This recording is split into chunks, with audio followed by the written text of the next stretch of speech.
It is indeed a great privilege to be here this afternoon at this commendable conference dealing with the theme of a mindset for growth and development. Let me say right at the outset, there cannot be growth and development without peace and stability. And equally, there cannot be peace and stability without growth and development. These things go hand in hand.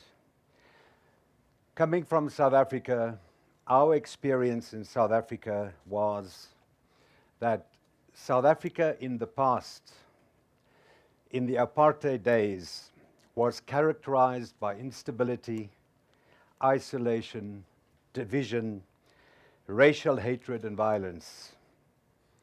And we experienced in those days how growth and development stagnated.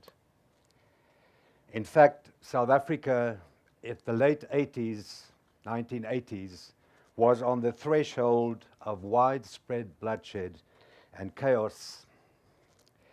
Yet today, 20 years later, after the demise of the immoral and despicable policy of division, of racial division, racial separation among the people of South Africa known as apartheid, South Africa is celebrating its 20th year of freedom. Today, South Africa is a non-racial, non-sexist, and a united country, a young but vibrant democracy with a progressive constitution envied by many people around the world, and with an economy that has strengthened significantly, with South Africa today the 25th largest economy in the world, a key member of the BRICS grouping, and the G20, amongst others. Our Constitution makes provision for our people to live and let live, with total freedom of expression and association.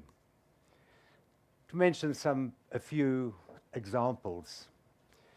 Shortly after the dawn of democracy in South Africa in 1994, South Africa abolished the death penalty in our country because our country has seen enough killing and violence. South Africa was one of the first countries in the world that allowed for same-sex marriages because we had placed people in boxes and in categories for far too long. South Africa had a nuclear capability. We had a number of nuclear bombs. Yet South Africa was the only country in the world thus far that has voluntarily dismantled its nuclear capability and our bombs.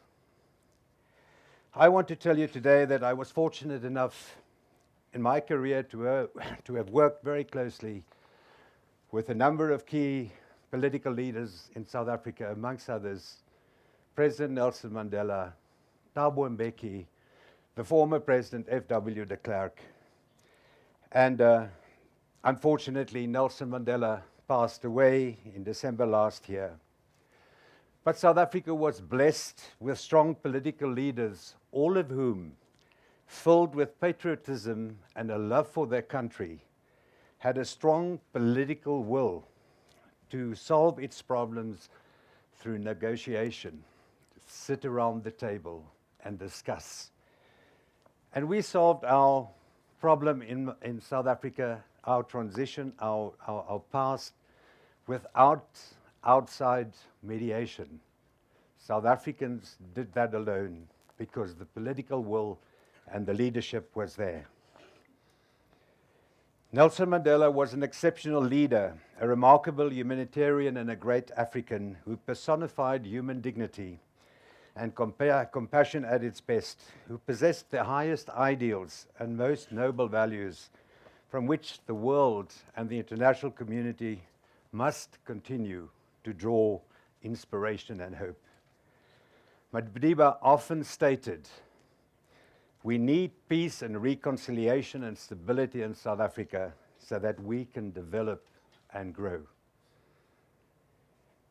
If I look at the characteristics of what it is that made Madiba's domestic and the global role so very special to create peace and stability so that there can be development and growth, not only in South Africa, elsewhere in the world, there are a number of things that will always stand out based on my close association with Madiba. I have many anecdotes from my personal experience, and if we had more time, I would have loved to have shared that with you in more detail. But President Mandela taught me and millions of South Africans to work ceaselessly towards democracy, social justice, equality, and peace in the world. To on a daily basis be caring, to show deep compassion, to embrace the poor, the downtrodden, the vulnerable, and in particular the young. He showed us how to love one's country beyond selfish interests and partisan narrowness. He illustrated an unwavering belief in reconciliation across all lines of division, even when your partners are the very people and institutions that oppressed and persecuted you. Madiba continued through his gift of humility, compassion, and caring to respect even those who vilified, oppressed, embarrassed, and even tortured him for his noble thoughts of wanting a free South Africa, a country free of racism and free of inequality. He taught us that living for a good cause transcends all feelings of prejudice, hatred, or revenge. He taught us that you achieve freedom and inner peace if you release hatred from your heart. He taught us, South Africans, given our divided past, that we must put the past behind us and explore a common future, united in our diversity. Madiba had an enormous ability to forgive and forget. Madiba taught us that the inability to forgive burdens us with a heavy and cumbersome baggage that holds us back from living a fulfilled life. Madiba was, amongst others, deeply inspired by civil rights leaders such as Gandhi and Martin Luther King. Martin Luther King Jr. once said, and I quote, "Darkness cannot drive out darkness. Only light can do that.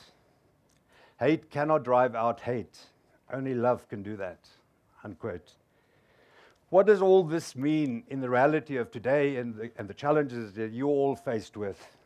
If we look around us in the world today, we see so many challenges and problems everywhere. Remaining conflict areas and political instability on the African continent, inter alia and the DRC, Central African Republic, South Sudan, Somalia, amongst others. The devastating scourge of Ebola in West Africa, violence and tension in the Ukraine, changing demographics over the world with increasing focus on the youth, generally slow economic growth globally, growing economic inequality, and global poverty and degradation. There are the debilitating effects of climate change, the ominous threat of growing Islamic fundamentalism with daily bloodshed in Iraq, Syria, Afghanistan, with the potential for it to spill over onto other continents, and so I can go on. Based on my experience with leaders like Mandela, and given the many challenges and conflicts in many parts of the world, I want to, in conclusion, say that if the mindset is there, that we accept that there can be no growth and development without peace and stability, I wish to pose the following few questions, which I believe should be discussed by you at this important conference. The first one is, are there enough leaders in the world today with a mindset to adhere to the values and ideals which Mandela believed in and lived by, to effectively deal with global challenges of peace and stability, which will facilitate, as I said, growth and development?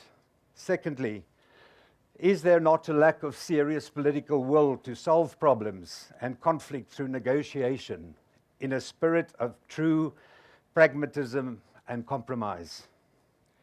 Mandela believed that there was no problem that could not be solved through inclusive discussion around a table. He often said, you need to talk to your enemy. There are not too many global, or are there not too many global, selfish, ideological, and economic interests, and the narrow partisanship issues between leaders, between continents, between countries, which hamper the real achievement of peace and stability, which are preconditions for growth and development? Do we really care about peace? Do we really care about development the way Madiba did? Are international leaders today committed strongly enough to the concept of multilateralism, to a new multilateralism? In other words, for the global family to increasingly work together to solve challenges and conflict.